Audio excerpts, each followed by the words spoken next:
both of our birth mothers are dead. You spend enough time around me in public and I just look miserable. And people go, why is that a huge guy so miserable? And you go, his mom's dead. And they go, oh, fuck. Yeah. What does a gay horse say? Hey. Apparently Craig Robinson's first ever joke that worked. Really? Yeah. Back in the 90s. What does a gay horse say? Hey. What does just a regular gay person say? A regular horse says,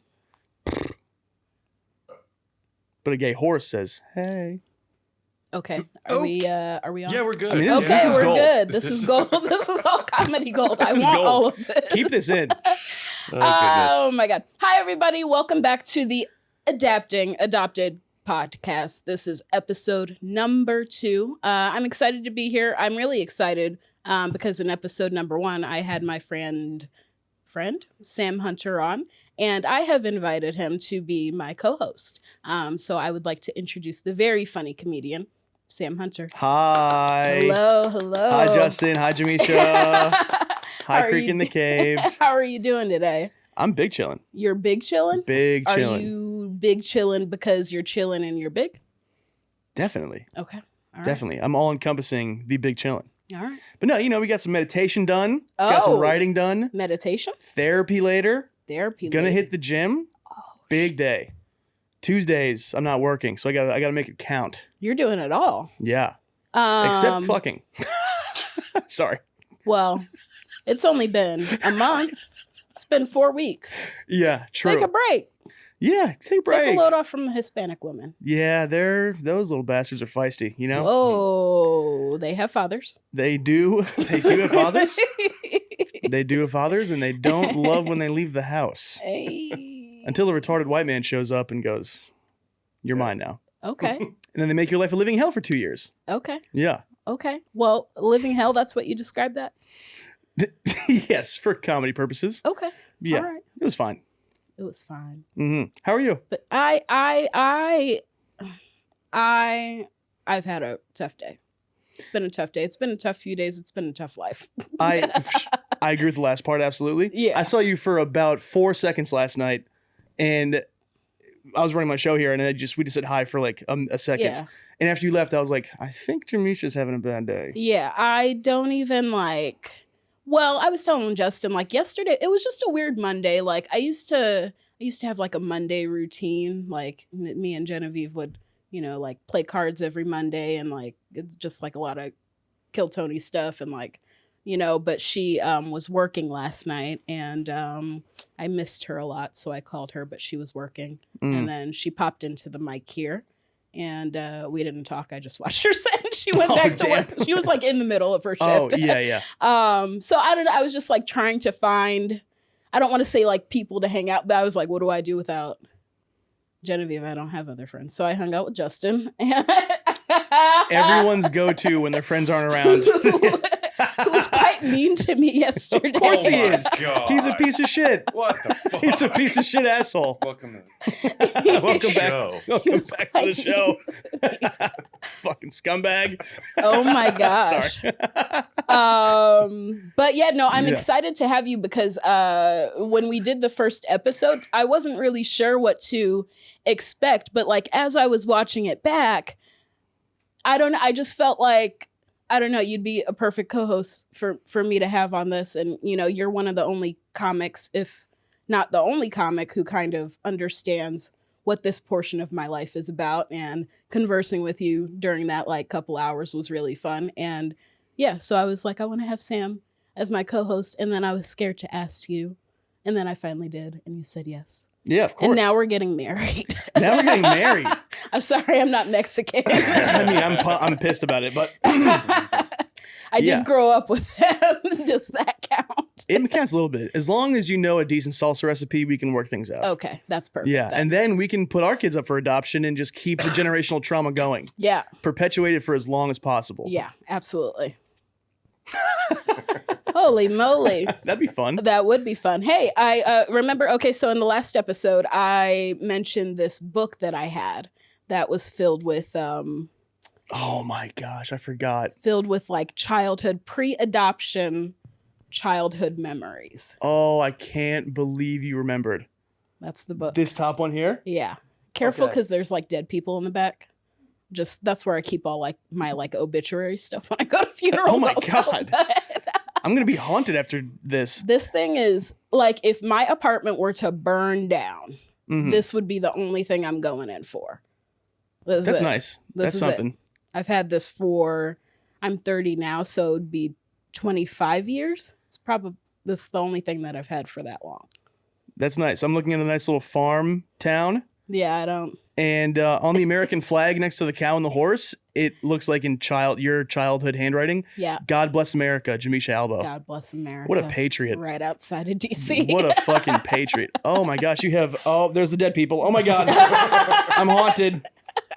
I'm possessed. Those are not the dead people. One of those is me. You don't have to read through all of that. But I wanted to bring that just because it's fun. And then B, you were really sad that we didn't have it.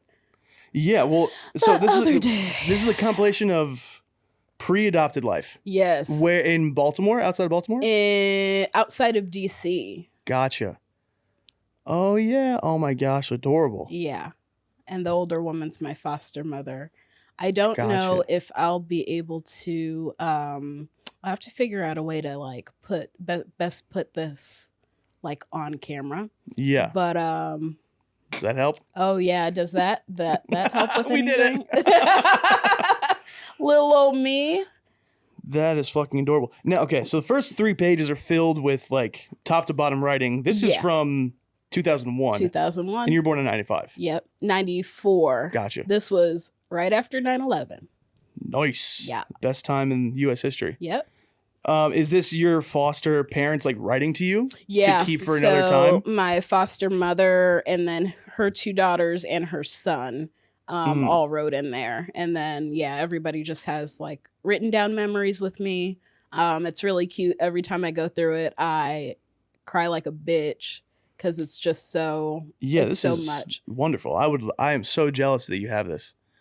This is a list that says, please help Mo, Please help Mo. Miss Desiree. Miss Desiree. Desiree is my mom's name. Gotcha. So please Yep. help Miss Desiree. And number 9 says, try not to fight. It's better to be friends. And you were 7 years old and they were like, you're doing great. Just stop punching kids in the head. Yeah, I was a violent child. Holy shit. You were a violent child? No, I wasn't. No, I wasn't. You don't believe me? Well, you just said you were a violent child and this says don't fight I people. was the sweetest child. I figured. But you're also punching people in the head, apparently, I mean, according like, to this list. I do think I have anger issues. I just don't show anybody them. Yeah, that's good. Keep it This buried is away my favorite forever. part of the entire book. This right here? It's my birth certificate. I or can't a believe you copy have this. Of. I don't even know if I have my birth certificate. Name of father, not stated. Not stated. Sick. Typical. That's fucking awesome. That's a great album cover. What? This. I mean, obviously, shit, like the black whole out the thing? information, like the Yeah. important information, but then it just says name of father not stated. That Well, goes like, hard as fuck. What do you think is too important on there to... I mean, I don't know. It says your state file number. That seems like you don't want that on the internet. Your weight as a baby, 6 pounds, 9 ounces. Yeah, Could it's a have little lost bit a little bit of pounds. Oh, You know what I mean? oh wow. Just kidding. Says you. I guess that's. What about me? What was your weight coming out? I was tiny. I was 5 weeks premature. That's right. You I were. was a little burnt yellow sausage. I was You like 4 were. pounds. And you had. I really made a. God damn it. What did you say you had? You had jaundice, right? I had jaundice, yeah. That's right. My grandmother described me as a burnt sausage. But no, that's cool. That goes hard as fuck. I don't even know if I have my birth certificate. Nice drawing. Is this you drawing this or? No, that's them. That's I don't them? know who drew that. So this but- whole thing is dedicated To to me. you being like, Yeah. hey, your life is going to be almost impossible, Yeah. but we love you. Yeah. So hang on to that forever. Also, your dad is not stated. Not stated. Oh, you got pictures going here. Yes, That's those, so sweet. those. I don't think I'm in any of those, but that's my entire foster family. Gotcha. Of these people, the lady looks fucking adorable. Which lady? I'm assuming your foster mom. On the left. The one in the middle here. Yes, That one there. Yep. Mm-hmm. And she looks like she makes a mean mac and cheese. That might be racist, but I don't care. She looks like the sweetest person ever. This is really nice. Yeah. I'm so jealous of this. It's very awesome. It's the only thing that I fucking care about. Oh man. I mean, there will come a time that we have to go through this in detail together. I don't think today will be the day. I feel like I mean, we would need 5 hours. We would need a lot of time. A lot of tissues. This is just a lot of like tissues. maybe I'll start drinking again. Maybe a little cocaine. Yeah, some blow to get through this. That's fucking amazing. This is so I feel like I need to be so gentle with this. That's awesome. It looks like it's gonna fall apart. It's hanging in there. Yeah. You said your dad was in town? My dad was in town. How long ago was that? Last week. Last week? Okay, what'd you guys do? We just... Was he alone or was he with... He was alone. He was alone? Came in solo. Okay. Had a bit of a health scare in the spring. Okay. And he was like, fuck it, as soon as my health gets back, I want to come and hang out. Okay. So we just took it easy. I mean, he's still recovering a little bit. And just trying to get his feet back under him. But we hung out. He got me a fucking air fryer and a cordless vacuum. Sick. Yeah. Shout out to my dad. Yeah, that's great. We made potatoes and chicken breast together inside air fryer. Okay. And then we vacuumed it. No, but we just we hung out, watched hockey, just caught up. Okay. And because this is the first time my dad's seen me when I'm like drying out from booze and being just a generally more productive person. And as I was driving him to the airport, because he's like problems with like emotions. He's like an Irish retarded guy. Yeah. And when I brought him here, just briefly, he met like Carrie, met Justin, Brandon, a couple people. Yeah. And everyone's so sweet. They were like Carrie was like, we love Sam and da-da-da. And I was like, very nice. Fuzzy was not even like really close with. Yeah. Which is like, everyone loves Sam. You should be so proud. I was like, this is so touching. That's so great. And my dad almost didn't say a word for the rest of the day. Because he just couldn't handle it. He just like completely went, boo, shut it down. Yeah. And I was a little bit like, what the fuck is your problem? Like, I just showed you my home, Yeah. Like, can you give me something? Yeah. And like, Nick Roche, obviously, rest in peace, comic had passed away. Mm-hmm. He, the family my dad married into, his niece used to babysit Nick growing up. They were neighbors. Oh and so when Carrie showed us that he's on the wall there with like his signature automated and everything, I was like, isn't that like amazing? Yeah. Going around, and he just had nothing to say, which, the guy's 1,000 and he's a stubborn cunt. Yeah. I get it. Yeah. So the next morning driving him to the airport, he was like, hey, that was really nice. And I feel like I'm finally starting to get to know you. And I go, there we go, Steve. Get involved. Ding, ding, ding. Get involved, you fuck. I'm only 30. Steve. You fucking asshole. No, my dad is I'm glad complicated. He didn't meet me. Complicated guy. He would have loved you. I would have said awful things about you. That he would have shit his pants. Because everyone else was like, Sam is so nice and boo. And you just could have been like, that guy fucking sucks. And you'd be like, I'm saying. I knew that. Finally, someone in this town that's relatable. Yeah, you guys could have sat down and had a ball together. But yeah, it was cool. We just like hung out and watched hockey. Okay. I mean, very, very basic stuff. What was the, do you mind talking about the health scare he had? Yeah. So he had to have like a multiple blood transfusions. Okay. Because he had an ulcer. So he was working a high stress job. I mean, typical old school immigrant type shit, where he had a lot of turmoil and a lot of complex feelings that he didn't necessarily want to deal with for 65 years. So instead he just worked like 75 hours a week. Okay. For a job that he liked, but the people around him he didn't get along with, Sure. So he had an ulcer, and he's a bit of a boozer. Okay. And when you pour booze on a stomach ulcer, that can cause problems. Yeah. So the ulcer, like, I don't know, something happened. Yeah. And he was just started like losing blood, and went to the hospital and needed multiple transfusions. At first, they were like, he's stable and he's fine. A couple days went by, and they were like, this might be actually it. Okay. So I was leaving the gym because I'm fucking huge. And my mom called me, my adopted mother called me and was like, this might be actually like one of those, this might be time, Yeah. And she's a very calculated, firm person who is like positive to a flaw, Yeah. And so that was the first time she actually was vulnerable. And she was like, I was crushed when I saw your father, like maybe dying. Yeah. And that was scary, you know, and I was with my ex at the time still, and we were just going to go out for coffee, and I picked her up, and that was a weird feeling that I haven't dealt with in a while. Yeah. Because like in the middle of the day, beautiful day, I'm with this woman that I love at the time, you know, and my life is pretty good. Yeah. And then I was just like, oh, fuck, my dad is like almost die, like he's might die. Mm-hmm. And that was shocking, you know, because it's a complicated relationship. The dude made a ton of mistakes. Mm-hmm. He's obviously a flawed person like anyone else, but the fact that he didn't just leave my sister and I like on the sidewalk and just drove away and stuck around shows the kind of guy he is. He's actually like a solid person, just wrapped in this weird, complex web of insanity that he kind of had to deal with. So it was, it's weird to prepare to grieve someone that you kind of hate, but also love more than anyone. For sure. And luckily he was fine. And he got back on his feet a little bit and made sure to come down and see me, which was nice. Yeah.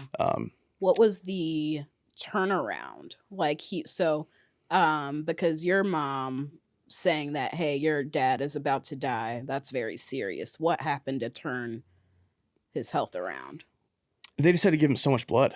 Okay. And they were like, if we need to do an emergency surgery, we will. But the way that things are looking right now, it might not even work. Okay. And it might even be a greater risk to lose him. Yeah. So they just were on top of it with making sure he was like had nutrients and was getting the blood he needed, and it just ended up taking a little bit of time to come back to like a baseline level. Sure. Yeah. How long ago was this? This was back in March. And you've been 52 days sober? Yes. Was this one of the influences for that? Or what were your influences for the... I think it was pretty shortly after. Okay. I stopped drinking March 29th. I did my first headlining set sometime in March, and it was the worst show I've ever done. It was out in West Texas? It was, yes, like southeast. Okay. And it was truly the worst show I've ever done. And the crowd, there were so many people there who were like 7,000 pounds. Okay. Like, I feel like I finally get to look at someone else the way like normal sized people look at me, where they go like, how do you live like that? Okay. Like, that's not cool. You need to make some changes. Sure. And I saw these like just like middle-aged guys who are not long for this world, just like pounding booze and like acting like everything was cool. Yeah. And I was like, even just from stage being like, dude, you have like a family and like a wife, like you're fucking up right now. Yeah. And I know that I have a small baseline of comedic talent, even when I am drinking, to where like I'll be able to get work, but I'll just stay in rooms like that forever. Yeah. You know, and I'll never be able to level up. Yeah. And my health is already a mess. So like I'm looking at my future if I don't figure it out. Sure. And I went with a buddy, and afterwards we did a podcast together, and I was like, that might have shook something loose, because I knew I could not keep drinking because it was just not sustainable. Yeah. The way that I was. It was like every night, most of the nights, just getting as fucked up as I could. It's like I'm bleeding through cash. My health is suffering. I'm constantly depressed. Like, it could not be more clear that this needs to change. Yeah.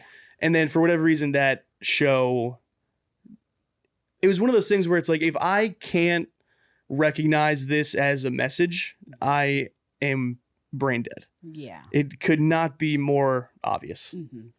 And so I think briefly after that is when my dad got sick, and I was like, well, there you go. Okay. Because if my dad hasn't, you know, he's a hard drinker, and if he hadn't been drinking like this for so long, then he probably wouldn't be in this position either. And that kind of just like was the nail on the head for me. Yeah. Has your dad stopped drinking? No. He is not. I don't think he will. And that's kind of just his, you know, some people just like that. Yeah. Where it's like, I found my thing. I've had a fucking hard ass life, and I made it this far. Yeah. So let's just see what happens, you know? Has he tried marijuana?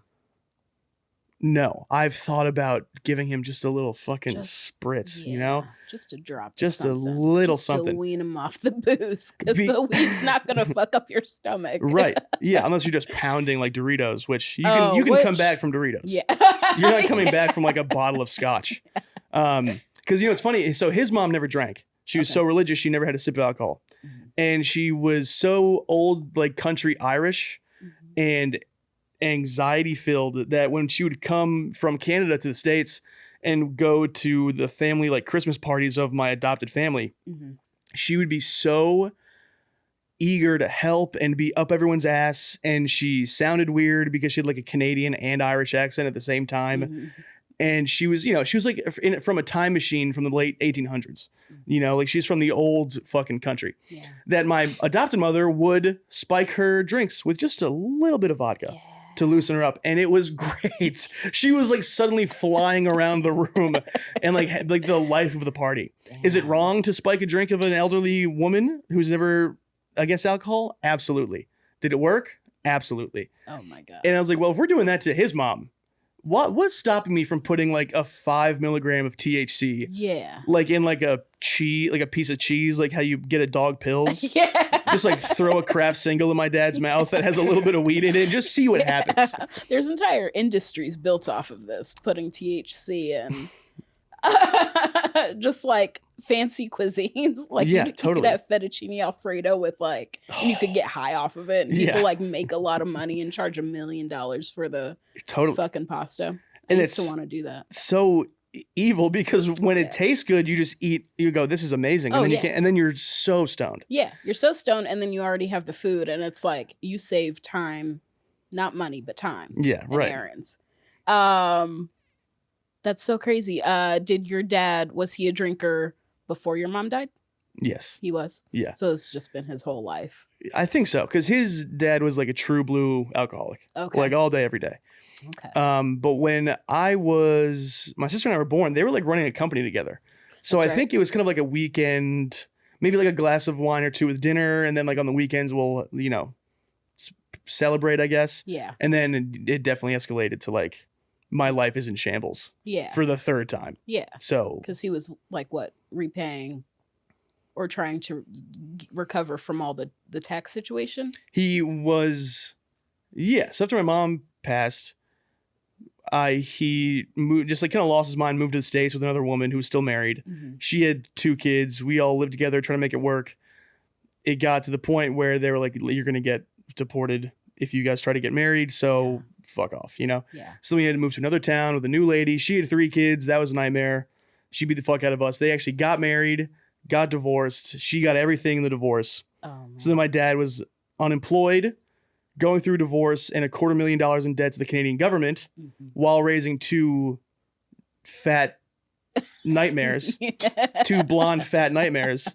And I mean, yeah, that'll push a man to hit the fucking bottle. Like that's a ton. That is a ton to take on. Yeah. Just waking up in hell every day and being like, all right. Yeah. I guess I'll try my best. For sure. And raise 2 kids by myself. For sure. And then once my parents, my adopted mother and him got together, they both went through such hard lives that they kind of were just like happy to be there. Yeah. So it's like enabling-ish type of behavior because like you can do whatever you want. I just want to be with you. Sure. Which sounds nice. A little bit codependent maybe. Really airing on my parents' stuff right now, but they don't have the internet. Who cares? All right. But like rightfully so, they both went through hell. Yeah. They found each other. Now they're happy. I wished they would take it easy a little bit, but it's hard enough to get people to change or try and help people. Yeah. It's especially hard once they're in their senior years and retired. It's like, I can't tell them shit now. Yeah. You know, and they finally feel like they're living a good life and they're free of like a lot of responsibility and so on and so forth. So if I sit them down, I'm like, guys, you got to stop fucking drinking or else you're going to keep like having these issues. They're going to be like, you're a fat loser. Yeah. What are you talking about? You're trying to be a comedian still. Give it up. Get a job. Still is the worst part about that sentence. Yeah, totally. You're still trying. When are you going to get the hint? It's not going to happen. Yeah. Marry a Mexican lady. Oh my Doesn't matter if she hits you. Oh my gosh. And work at a factory. Oh my gosh. And they're not completely wrong. Well, so one of the things that I know about you, because our relationship has been, or friendship, I should say, has been maybe rocky is not the term to use, but a little bit up and down. And I think we've gone through some or overcome some challenges in our friendship. And You know, a lot of it for me was around alcohol. And Mhm. what I learned about you a couple of years ago, maybe a year ago, couple of years ago, was that this time of the year, you know, March is the toughest time for you. Do you want to explain why that is? Yeah, well, it's my mom passed in April of 98. April. Yes, but like leading up to it, I can just feel like as I get older, my whole body being like preparing for it and Yeah. tensing up and trying to deal with things in obviously unhealthy ways. Sure. It's not like I was going to therapy and going for long walks to clear my head. I was just like pounding booze and like eating everything, Sure. gaining weight, like just making my life harder. Yeah. Because I feel like that gives you a sense of control when you're you know, mentally ill. Mm-hmm. It's easier to make yourself feel bad because then you know why it's happening. Yeah. Other than because if you are really trying to maintain health and be emotionally and mentally sound, Mm-hmm. and you still feel like shit because of the time of the year, the circumstances, whatever, Mm-hmm. that's harder to mentally grasp. Yeah. You know? Mm-hmm. And yeah, just April traditionally has been a tough go. Yeah. And this year has been wonderful. I Yeah. mean, So you're like alcohol free now. So how did you manage those emotions around your birth mother this year in comparison to years past?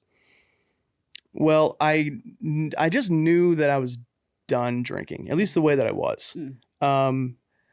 And that it was like it didn't even really feel like a test. Mhm. It was just like it's not even a question in my mind. Sure. This is a decision I made. I need to finally commit to something. Mhm. And what would my mom want from me?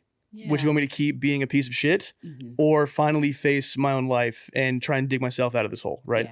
Yeah. It also helped that I was going through a bit of a distraction with breaking up a 2-year relationship. Sure. And that it was like I was taking on so much that I didn't really have time to slow down and be like, I feel like shit. Yeah. And that's not, that's just still avoidant behavior. Mhm. But at the time it served its purpose and I'm seeing the other side of it. Okay. And letting myself slow down and sort of unpack things. And it's like, it worked out, Good. It Good. doesn't always work out, but it seemed like things came together nicely Yeah. to manage this year. I'm starting to, because you remember a little bit about your mom? Nada. I'm similar in where like I remember maybe like little glimpses, and most of it was really just her being asleep because she had substance abuse problems and like didn't take care of me at all. I was just like running around the house doing nothing, which is how I ended up in foster care. Like I ended up leaving the apartment, and then my mom came out of whatever alcoholic coma she was in and then was like, where's my daughter? Right. And so that's a tough hangover. You're right. Where's the Advil? Where's and my kid? Holy shit, what did I do last night? And so I remember the most vivid memory I have, probably the last one I have of her, or her being in the same room as me, is like getting out of the apartment. And then I remember, like, I don't know if it was her friends or her neighbors or like if people were out just looking for me, but eventually I made it back to the apartment and like the police were there, and I remember her being pretty upset, but that was the day I got taken away, and we would have like scheduled visitations. I don't know if it was at a courthouse or some random room where it was just her and I and a lot of mirrors for some reason. Sounds like a courthouse. Yes, something adjacent. It does. A lot of mirrors. That's fucking terrifying. That is, make note of that. And so I remember like the last time I saw her, and I don't have like a clear image in my mind of like what she looked like. I feel like big hair was, well, I mean, runs in the fam. Runs in the family. But I remember like people asking me if I wanted to be with her, and I was like kind of able to speak for myself and say like, no, I didn't want to live with her. They would ask me if I loved her, and I would answer no. And I remember her like specifically telling me while she was like in tears, like, you told them you don't love me anymore. And like she knew that this was like the last time she was going to see me. Damn. And I remember looking in one of those mirrors, just like completely emotionless. Yeah. Just like, I don't know, almost, and I was like 4 or 5 years old. Like, I don't know what you want from me. Like, Yeah. I'm trying to get out of this. Yeah, totally. Lady, you stink. All yeah, right. You're awful. Right. And Peace. I've spent my entire life, I think, just like having a negative view of her without understanding any context of what she's been through, which I still have no context of. Right. But over the last year, I've started to like, I don't know if this sounds crazy, but like miss her, even though I didn't really know her or have like an established relationship with her. Yeah, no, it's not crazy. And I feel like I don't know, I'm starting to have like more sympathy Totally. in myself of trying to avoid substance abuse problems. And It's hard. It's hard. Life is awful. But I've spent, or I feel bad lately because I've spent so many years just being like, she was a piece of shit mom. She didn't love me, blah, blah, blah. And then my adoptive mom recently told me like, hey, I don't want you to think those things. Like, she did try her hardest. She just wasn't able to get it together enough to, be able to take care of you. And, I want you to know that your mom did love you and X, Y, and Z, which was really nice. But yeah, it's weird not having any idea of like that entire family. And I've been more curious about like if there's people out there that sort of look like me, or, I have nobody who like sort of looks like me. Yeah, And like right. I got friends who they got families and they got people who look like them and Look like I'm them, like, personalities. yeah.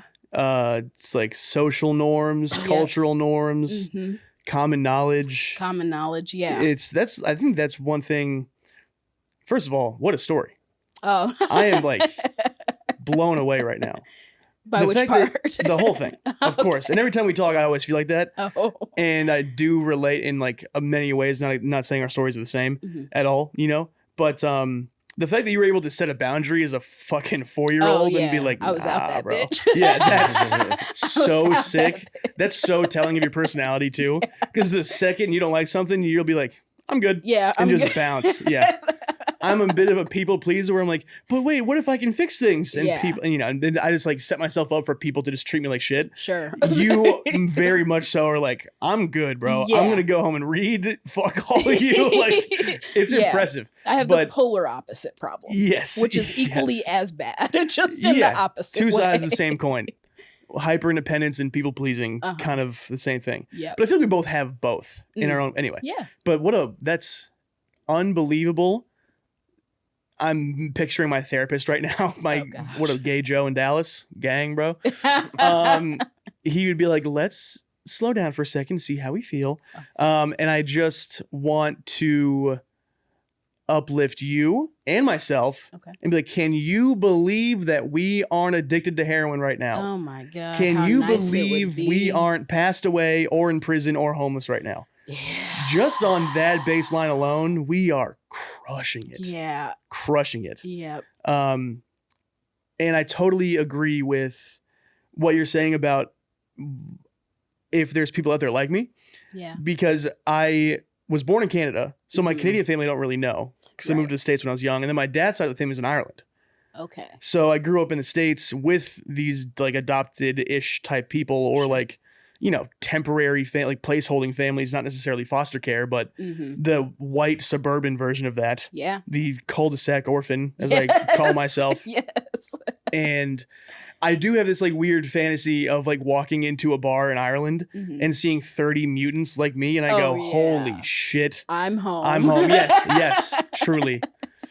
Truly. And, but it's a tragic and relieving part of life when you realize that even people who have fucked up the most Mhm. are probably still just trying their best to survive. Yes. And you can definitely chalk it up to your mom yeah. because it's frustrating because you can be like, that's the best you could do. Yeah. What the fuck? And then you have to be like, well, that's the best I could do. Yeah. And that has nothing to do with me. Absolutely. I mean, it's obviously going to affect me and Yeah. deeply.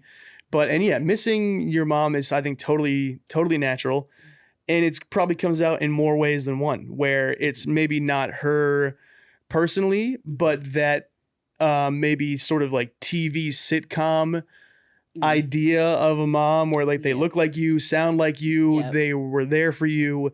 That's definitely something that I miss for sure. And I don't really know my mom. I don't know what her voice sounds like, but I still try and communicate with her in like prayer and stuff like that. And I have to do my best to just picture what she looks like and what she sounds like. And yeah, I mean, even when she was alive for the couple of years after I was born, she was going through a super hard time, was definitely not the best mom. But when I talk to her now, she was like, I love you and I've been watching over your little fat ass. So whether you like it or not, I'm here for you. And I go, oh, fuck. Okay. And that's another thing that you have to, I don't want to say you have to accept about women, but like having a baby changes you entirely. And in some ways, like women make it out like, okay.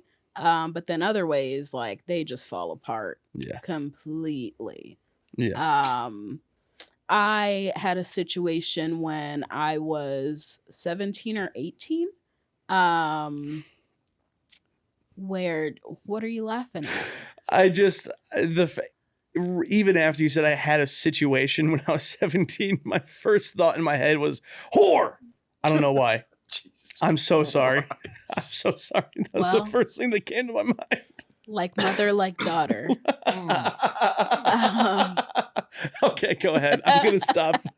I'm going to relinquish the intrusive thoughts. So you know how back in the day it used to be harder to like maybe see your message requests on Facebook? Like you weren't really in tune to the fact that like there was like hidden messages of maybe people trying to reach out to you that weren't connected with you on Facebook or like social platforms. Sure. So when I discovered hidden messages, I discovered this entire thread of a woman trying to reach out to me who was claiming to be my niece.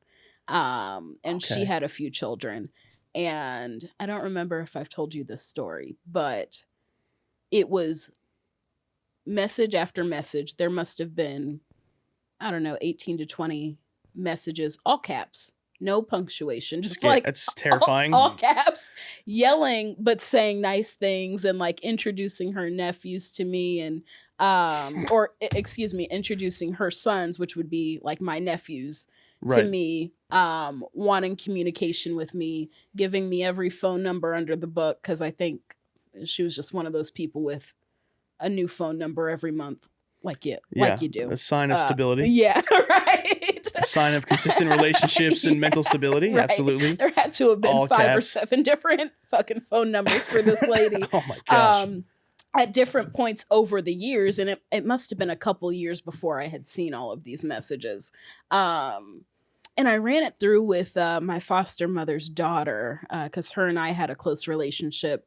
And I was just like, I don't know if I feel comfortable like actually communicating with this woman, especially with the way that she was reaching out to me. Like the all caps things like that really it's unsettling. Like, freaked me out. Yeah. I was like, why are you talking to me like that? Hey, I'm your blood relative. Here's my new number. Yeah. And then her also, she was like one of those people with like her Facebook name wasn't her actual name. Classic. And I can't even remember what her name was, but it was like Black Beauty Queen. Perfect. 2403, something like that. Like, and I was just like, who are you? Who are you claiming to be? But not only was it that profile, but it was like she had made a profile for her nephews. And so that profile was trying to reach out to me. But her nephew, or like my nephews were like 4 years old. They clearly didn't make the Facebooks like by themselves. And so she was just trying different channels. She had several different profiles. And then I got a couple of other random, maybe from like an uncle or something. So I have seen somebody who may be related to me in some way, shape, or form through like pictures. And they had like legitimate like pictures. Like there was this, I don't know, what do you call one of those things that, I don't know what it's called, but it had my name on it horizontally, vertically. What's up and down? I didn't graduate college. Yeah, me neither. Another thing we have in common. How could we? How could we? The fuck? We're both black. Yeah. Happy Juneteenth. You know what? I'm going to put this out on Juneteenth and make everybody upset. Oh my gosh. That's fucking but it was awesome. like my name vertically, right? And then J would stand for joyful, E would stand for whatever elephant. So it was like Elephant? Okay. So it was stuff like that. So there was like proof that I did exist in that home. That's tragic. That sentence is so sad. There was proof that I existed before the age of 21. Yeah. Isn't that nice? Yeah. I feel that though. And then maybe, I don't know if there was like there was like a baby picture of me that now I have just like saved in my photo album somewhere. But I just felt like I don't want to have a relationship with these folks. I wasn't ready for something like that. And then eventually it got to the point where I did have to tell her like, hey, I'm not interested, like, not comfortable with this, which really upset her. And her Facebook profile was set to public. And I was looking on her Facebook profile one day. Oh, boy. And after I had told her no, she was all caps, posting, popping off on me. We weren't connected on Facebook at all. She, in the messages, was trying to tell me that, like, oh my God, once I get a car, I'm going to come to your job. I was working for Wegmans at the time. This was like, I was just like, what? We haven't even, what? Like, what are you talking about? But when I said no to her, yeah, she was going off on me on Facebook, telling my mom, who is not alive, that I was like an evil spawn and I needed to go to hell and like that sort of thing. And I was just like, God, well, that part's true. Yeah. That's fucking awesome. That is so. I mean, from what it sounds like so far, of your family, you're the least mentally ill of the bunch. And of my birth family? Yeah. Yes. And they're finding you being like, you're a fucking piece of shit, devil baby. And you're like, we're in a grocery store, bro. Chill out, Black Beauty Queen. Listen, Miss Big Black Beauty Queen. 42069. I'm sorry. I don't want to talk to you and you're obviously, you disguised as your 4-year-old sons. Yeah. That's a funny lesson that I've been learning recently is that when you do set boundaries, when you are acting within reason and taking care of yourself, the demons from hell can't wait to observe that and be like, oh, now you're a piece of shit. Yep. Now you're a selfish piece of shit. Like someone who I don't really care for asked me for something like the other day and I was like, no, thanks. Nope. And they were like, just trying to negotiate. Sure. And I was not having it. And I was just like, nope, not happening. Yeah. And they were like, wow, I didn't know you were so fucking mean. That's so rude. And I was like, you just revealed so much of yourself to me and you have no idea. Yeah. And that's so nice because now I never have to wonder about it again. Absolutely. And that is like a common theme. Was that a comic? Yeah. Yeah. In the last year, the amount of times I've had to say like no to things after just like poor behavior has happened week after week. And then I'm like, okay, I'm like a third time's the charm kind of person. Like one time I'll let it slide, 2 times I'm like, okay, I'll make note of this. And then the third time I won't even make eye contact with you for the rest of my life. Like you've got 3 times. Right. I told my mom I'm not coming back. You think I'm going to look in your direction? I don't give a fuck about you. That is, where I get my cold-heartedness from. Yeah. But yeah, that's happened for me with several comics because they do think like that like, I don't know, we feel so comfortable crossing boundaries, but you don't know who the fuck I am. So like I have found in the last year that when I say no to things, there's like this really intense response that I'll get around, oh, you're so selfish. I'll make people cry. I'm not very mean, but I've made several women cry over the last couple of years since being a comic. Great. Because I'm just like, I don't put up with shitty behavior. Yeah. Maybe they needed it. Maybe you were the wedge. Some of them did. Some of them, I don't know, maybe not. But most of them, I think, needed also, a reality check. If you're just saying no and setting a boundary and they cry, it's like, that's not on you. Literally. That's on them. Literally. So that's why it's like, cry it out. Yeah, and come back next time. Yeah, get back to me. Unless it's 3 strikes, then you're out. We're playing baseball, baby. But yeah, that was one of the. It was just like, strike after strike after strike, and then it's like, yeah, no, I'm good. I'm good. See you in another lifetime. Yeah. What's annoying about growing up in our circumstances, although they might not be the same in a common field, is that you do have to find people to be there for you and be close with. Yeah. And when you're growing up and you're a complete fucking mess and you have no example of healthy relationships, boundaries, communication, and you're so used to chaos and discomfort and being treated like shit that you attract demons from hell. Sure. And that is painful. Yeah. And growing out of that is just telling a lot of people basically to fuck off. Yeah. Literally. Because I don't know, I can't speak for you, but I want like to walk into a place and be like, my friends are here. Yeah. Look at all these good people. Right. I might not have the family per se. Yeah. But whoa, we did it. Yeah. But when you're a complete, when I just said it, when you're a mess, you're attracting the wrong people. Yeah. And so by design, setting boundaries and whatnot, you're making your life kind of smaller and it feels isolating. Yes. But I think that's what we can refer to as the cocoon phase. Yeah. That when we step out or when we get into these boundaries and start cultivating healthy relationships and taking better care of ourselves, then we become the beautiful butterflies we were always meant to be. Yes. And then we'll die in the summer. Oh my God. Hopefully. I almost died recently. Nah, I just went for a walk. It was hot. Bro, every like 22 minutes, I was on this trail by my place, and every like 20 minutes, I just went, ah! Oh my God. There's like people by me, and I would just head to toe sweat. My nipples were chafing, and I just went, ah! It's so fucking hot. You can't breathe, dude. And it's windy all day. And then when it's 105 and humid and you're like, I'm going to go, not be a fat fuck. Yeah. There's no wind to be found. You couldn't fart and make a breeze. There's nothing happening. So now I'm just screaming on a public trail by my apartment. Oh my God. You are right though about, that was literally me last night. And so for the last couple of weeks, like, one of the things I'm struggling with right now and have been over the last 5 years since I've been doing it is living alone.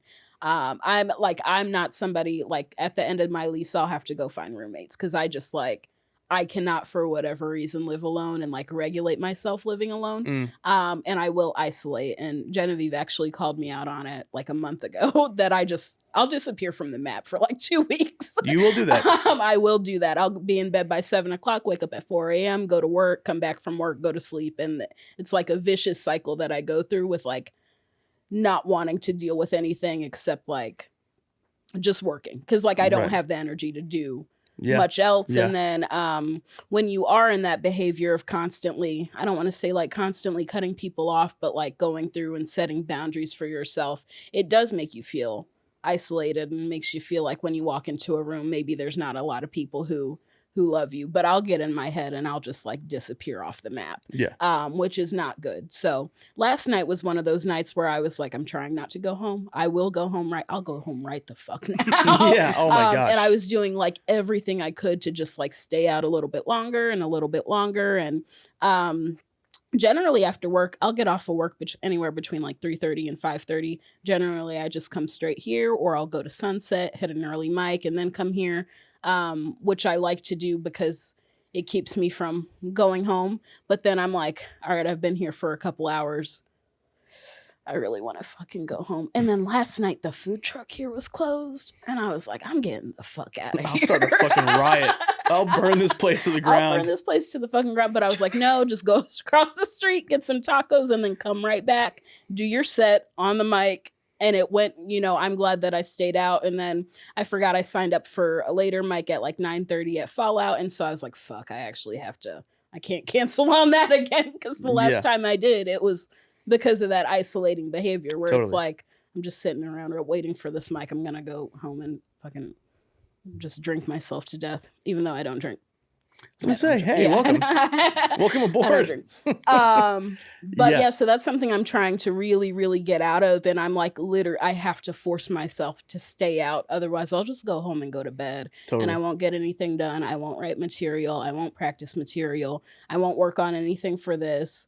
And so, yeah, I'm trying. But last night was one of those nights where I was just forcing myself. So I went and did the Mic at Fallout. And then I was like, don't go home. I know it's, 11 o'clock, but just, stick it out. Go back to Creek, catch New Joke. I do love catching New Joke Mondays, every Monday. It's a great show. Thank you. It's so fun. It's an awesome show. And so I do like doing that, but like I was getting ready not to. I was like, don't go, just go to bed. And I was like, no, you got to go out. You got to just stick it through. Yeah. So yeah, it's when important. I walked up to you, I was just like, okay, this is all I need. You were done. Somebody to know that I was alive on this day at 11:03 on Monday. That way, if anything happens, we know where Jemischa was last. Yeah. Oh, Jesus. That's the other part about living alone. Because I feel like I'm just going to like choke on a Dorito one day and then nobody's going to find me for 2 weeks because I'll isolate for 21 days and that's just typical Jemischa. Right. And then I'll just be like, it'll be like one of those situations where the neighbors smell something and they're like, something's going on in apartment 925. What the fuck is happening? It smells like a dead body and sweet and spicy chili Doritos. I think there's an issue. Choke on a Dorito. They go in my apartment, all they find is that book next to me. Oh my God. They're just sobbing next to you. Yeah. Anyway. Every now and then I'll slip in the shower. Yeah. Not fall, but just like, huh. And I'll be like, my life will flash before my eyes. Yep. Like, damn, they're going to have to cut me out of here when I'm fucking dead. Oh my God. If I don't fucking lose some weight, too, they're going to have to cut me through the roof of this place. I totally get it. Isolating is the best. Oh, that's why I used to love to drink. Yeah. I don't like any of this, and I can go home and shut off my feelings for a while, play some Xbox, be a selfish, self-destructive piece of shit, but not harm anybody else, so it's fine. Yeah. Of course, it's not fine. Not fine. You can't do that. No. Because you can live a good life. Yeah. But you have to do it for yourself, and that's the hard part. Yeah. And I'm reading this book that I'd highly recommend. Okay. Once I'm done with it, I'll give it to you if you'd like. Called The Artist's Way. It's a classic Julia Cameron. I have it. Okay. And have you tried it? I have not been able to make it through like the introduction. Like I'll make it through the the introduction's so long, and it's like she's giving you. It's like 7 pages. What are you talking about? Yeah, that's a long time. And I know this is like the talk of ADHD, blah blah blah. I literally like that's one of my biggest problems is like having so much to do, and literally just the most basic of things like showering. Eating. I can't figure out what to do first. Yes. And then I'm trying to do it all at once. Yes. I ran a little late here today, mostly because of my hair, but because I couldn't figure out like black lady excuse. That's fine. My hair. Yeah. Okay. You can be late for anything and be like my hair. My hair. And every white person in the office go, it's okay. You're safe. I love you. I understand. Yeah. But it was because like I woke up at fucking 6:37 this morning, and I didn't start working on my hair until like 10 a.m. And all of a sudden I was in this frenzy because I was like, well, I've had hours to start working on this, but I like can't figure out how to just like get up and start doing it if I'm not making an hourly wage to do it, which is crazy. It is, but I totally understand. You were in an afro frenzy, and if anyone gets it, it's me. Oh yeah. So beards are like afros for the chin.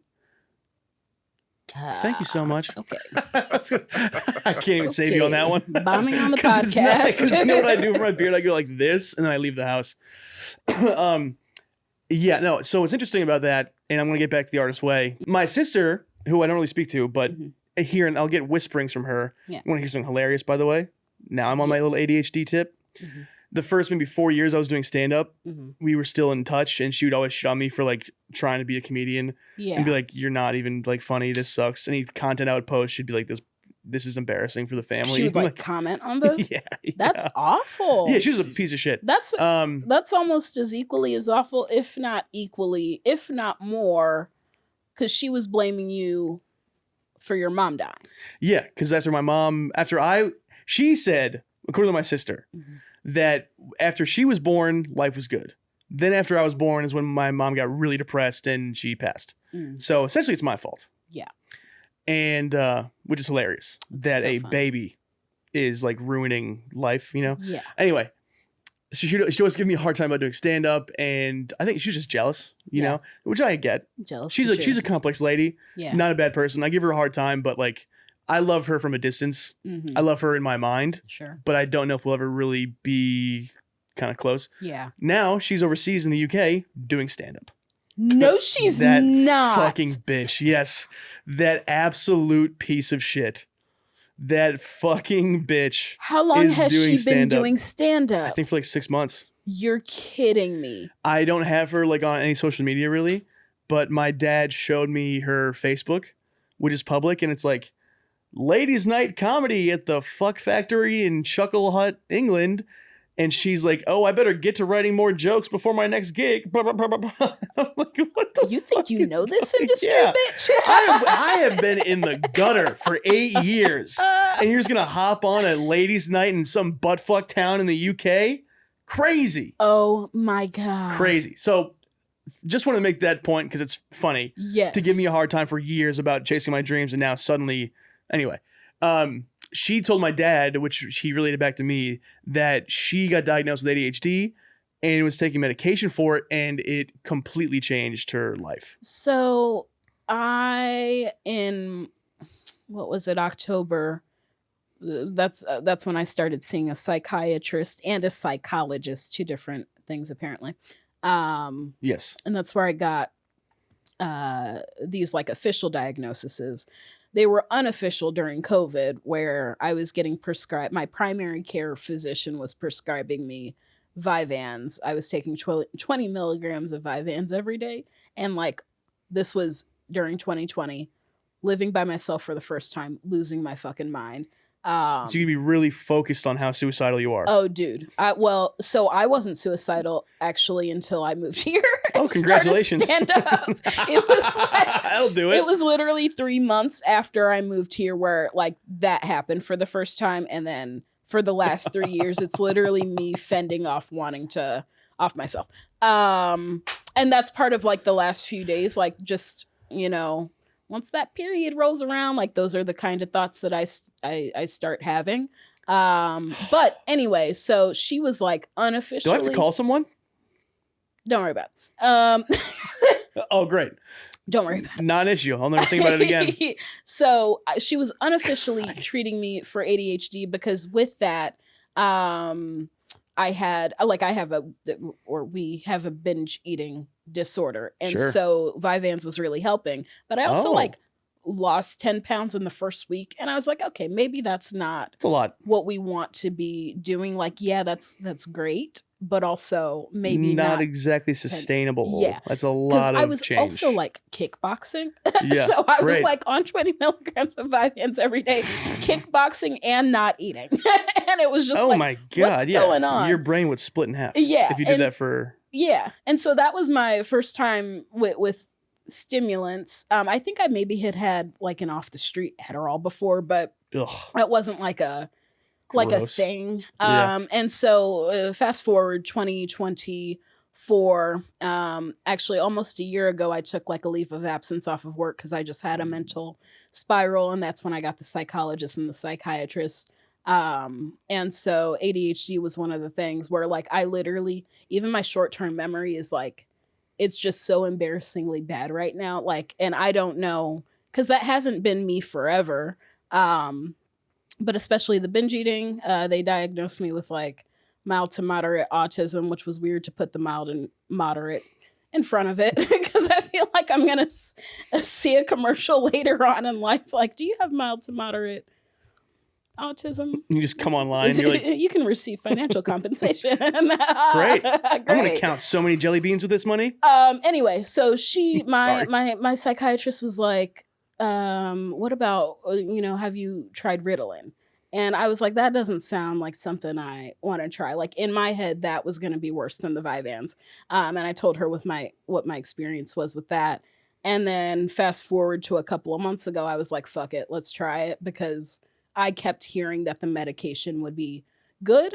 I think where I went wrong with the Ritalin, because I've only had 2 out of the batch that I have in my home, is that I was also like drinking caffeine. And so one of the bad side effects about the Vyvanse was like really intense chest pains.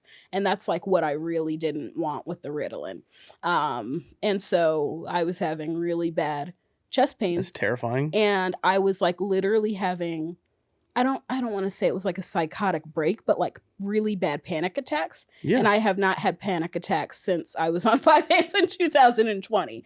To the point Oh my God. where I couldn't even stay in my apartment. Like I had to go and get a hotel because I just like was freaked out about living in my own home. You just need a new environment change. Yes. I can see that. All that to circle back to Julia Cameron. Sorry about all of that. No, that's... But I put my finger up. That's how I remember stuff. Julia. Your tiny little black finger. Yeah. I put my finger up. Whoa. Why'd you include black in there? That was... Sorry. Just... We're both black, remember? I showed you the white half? Yeah, the white half. This isn't good enough for Your you. pale black finger. So are you still on Ritalin, though? I still have some. I want to try it without the caffeine because I took several days off and started taking it during these days off because one of the side effects of the Vyvanse was that I was real angry. Like it just brought out all the anger that I keep inside of me, and I was unleashing it on everyone who deserved it, and it was great. It sounds awesome. But that was not maybe great for them. Yeah, right. It was great for me. Yes. But I didn't want to be that human.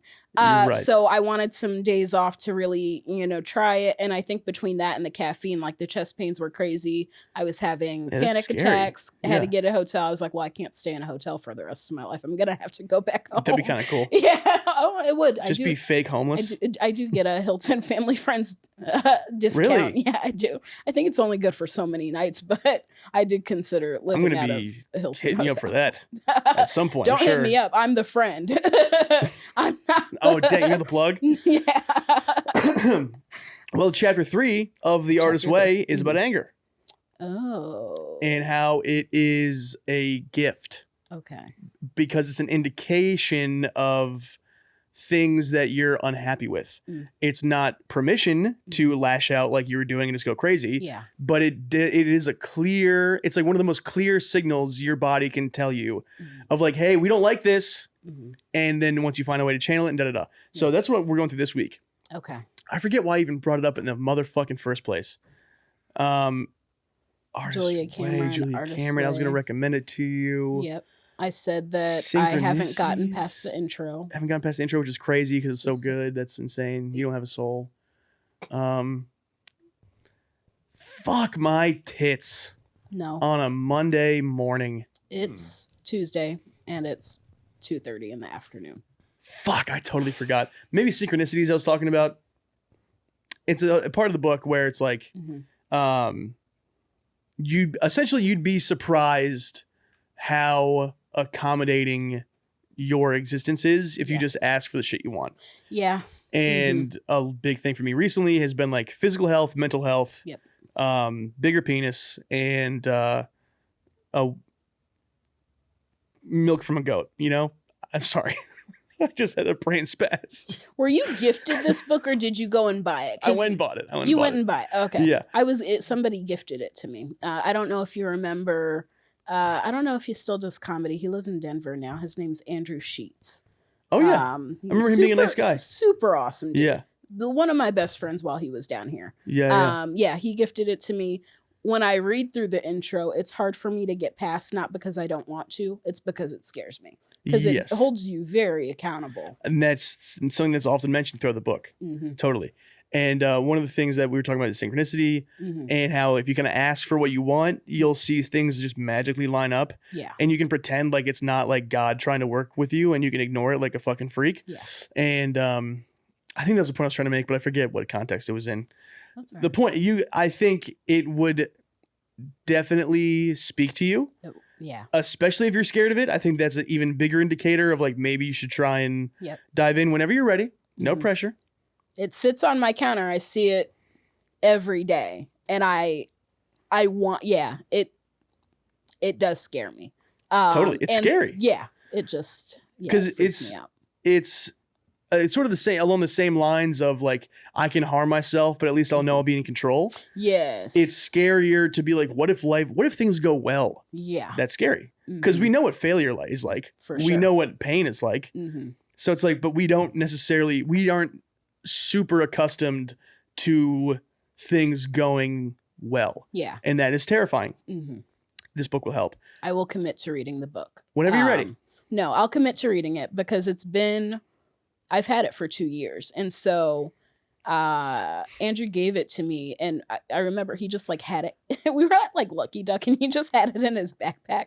And he pulled it out. He was like, "You're the only person I'd like gift this to." And he explained That's so nice. of like the story behind it, and said that he really enjoyed the book. And so I've gone through a couple phases of like starting from the beginning, reading through the intro, and then doing the morning pages, and then things coming together and me being like, oh no, I don't want my life to come together. Let's go back to the piece of shit that I'm used to being. Yes. And I think really hard. I was at a point this morning, like I was falling apart this morning, where I'm just like so sick of myself.